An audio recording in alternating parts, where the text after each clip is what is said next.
kas ir vārds? Dzīvība, spēks, miers, mīlestība, cerība, paļāvība. Viss tās ir vārdā iekšā. Un jo mēs paskat, kā tad viss tad dara? Paver graudus, un viņa ēd, un ir paēdusi, viņa lasa pa vienam graudiņam.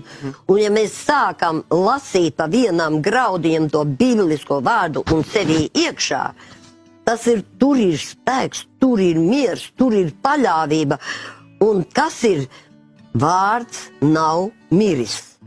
Viņš ir dzīvs. Amen. Un tāpat kā to graudu met zemē, un pēc tam izaug tā vārpa, tā no Dieva vārda aug tā ticība, paļāvība, cerība. Visas aug cilvēkā.